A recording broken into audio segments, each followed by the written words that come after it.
માવઠાની આફતની અને હવે વાત કરીએ ચાર પગા આતંકની। ઢોર હોય કે પછી હોય શ્વાન, હાલ રાજ્યમાં ચાર પગનો આતંક વધી રહ્યો છે। દીપડાની દહેશત તો દક્ષિણ ગુજરાતથી લઈને સૌરાષ્ટ્ર સુધી જોવા મળી જ રહી છે। અમરેલી અને ગીર સોમનાથ જિલ્લામાં તો લોકો દીપડાના નામથી જ ફફડી રહ્યા છે। અનેક લોકો અત્યાર સુધી શિકાર થયા છે, અનેક લોકો પર હુમલાઓ કરવામાં આવી રહ્યા છે, જેના કારણે લોકો હવે વન વિભાગની કામગીરી સામે પણ સવાલ ઊભા કરી રહ્યા છે। છેલ્લા અનેક વર્ષોથી દીપડાઓની સંખ્યા સતત વધી રહી છે, જેના કારણે સ્થિતિ ખૂબ જ વિકટ થઈ રહી છે। જો કે માત્ર દીપડાઓ જ નહીં, પરંતુ સિંહ પણ હવે શહેરોમાં ઘૂસણખોરી કરી રહ્યા છે। રાત્રે શહેરોમાં સિંહના આટાફેરા વધી ગયા છે, જેના કારણે લોકોમાં ફફડાટ અને ગભરાટ છે। ચાર પગના આતંકથી લોકો ધ્રુજી રહ્યા છે।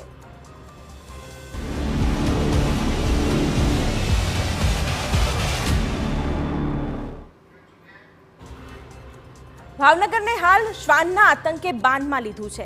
આપને નવાઈ લાગશે, પરંતુ ભાવનગરમાં દરરોજ 40 કરતાં વધુ લોકો શ્વાનનો શિકાર થઈ રહ્યા છે। આ આંકડો મહાનગરપાલિકાએ જ આપ્યો છે। જો કે લાગે છે કે મહાનગરપાલિકા પોતાના આંકડાઓને ગંભીરતાથી નથી લઈ રહી।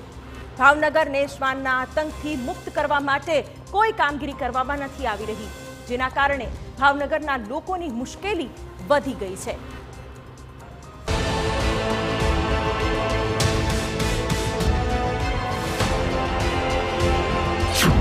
શ્વાનનો છે ભારે આતંક। 365 દિવસમાં 13,599 લોકો શિકાર।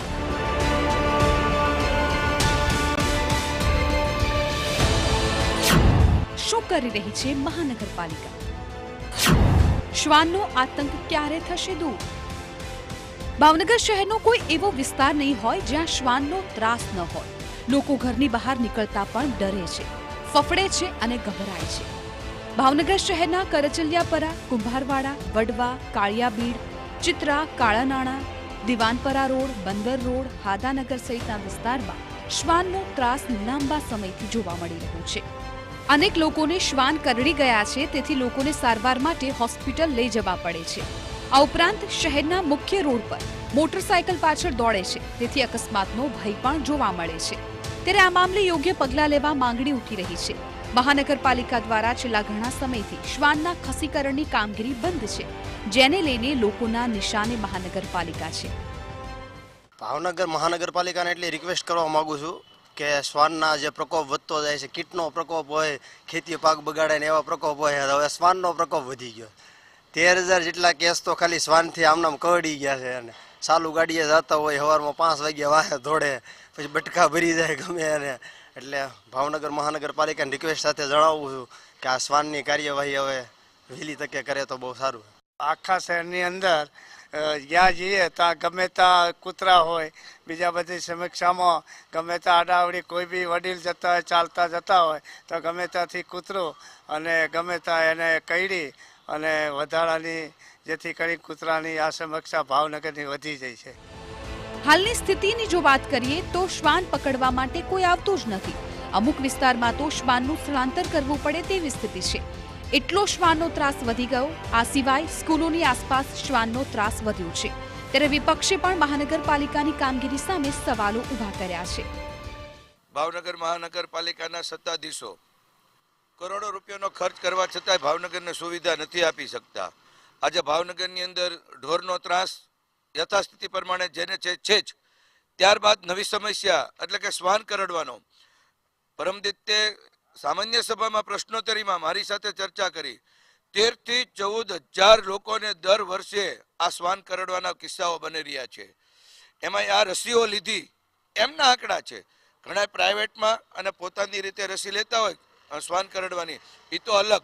એટલે ભાવનગર મહાનગરપાલિકાનો ખર્ચ જે જગ્યાએ કરવાનો છે, લોકોને સુવિધા આપવાની છે, એની જગ્યાએ ખોટા ખર્ચા કરી રહ્યા છે। રોડ હોય ને રોડ બનાવે, બ્લોક ખોદીને રોડ બનાવશે, રોડ ખોદી બ્લોક ખોદી અને ગટર લાઈન નાખશે। ખરેખર આ ખૂબ જ ગંભીર સમસ્યા છે।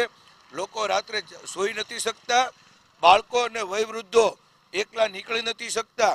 આતંકવાદીની પ્રવૃત્તિ હોય એવી શ્વાનની પ્રવૃત્તિ થઈ ગઈ। વહેલી તકે શ્વાનને ડબ્બામાં પૂરવા જોવે, જેમ ઢોરના ડબ્બા હોય એવા શ્વાનના કરવા જોવે। જો કે મહાનગરપાલિકાનો દાવો છે કે શ્વાનના આતંકથી લોકોને મુક્તિ અપાવવા માટે કામગીરી શરૂ થઈ ગઈ છે. આગામી દિવસોમાં શ્વાનનો આતંક ઓછો થઈ જશે. ભાવનગર મહાનગરપાલિકા દ્વારા શ્વાનને એના ખસીકરણ અને રસીકરણ માટે આપણે એજન્સી જે નક્કી કરવાનું કામ હતું નક્કી કરી લેવામાં આવેલ છે. જે નાના મોટા એના માટે જે આપણા પ્રોટોકોલ છે કે કઈ જગ્યા પણ એના ખસીકરણની કામગીરી કરવાનું છે, એના જે નિયમ મુજબના પ્રોટોકોલ છે, આ પ્રોટોકોલ મુજબની જે નાના મોટા આનુષંગિક સુવિધાઓ વિકસિત કરવાનું છે. મોટાભાગની વસ્તુઓ આપણા ઉપલબ્ધ છે, નાના મોટા એમાં કરેક્શન કરવાનું હતું. આ કરીને આ તાત્કાલિક ધોરણે આ ચાલુ અઠવાડિયામાં આ કામગીરી શરૂ થઈ જશે. મહાનગરપાલિકાના કમિશનર તો દાવો કરી રહ્યા છે કે ટૂંક સમયમાં જ ભાવનગરને શ્વાનના ત્રાસથી મુક્તિ મળી જશે. જો કે મહાનગરપાલિકા દ્વારા જે આંકડાઓ આપવામાં આવ્યા છે તેના પ્રમાણે તો ભાવનગરમાં દરરોજ અનેક લોકો શ્વાનના શિકાર થઈ રહ્યા છે. ત્યારે હવે જોવાનું એ છે કે મહાનગરપાલિકાની કામગીરી ક્યારે શરૂ થશે અને ભાવનગરને શ્વાનના આતંકથી ક્યારે રાહત મળશે. અજીત ગઢવી, TV9 ભાવનગર.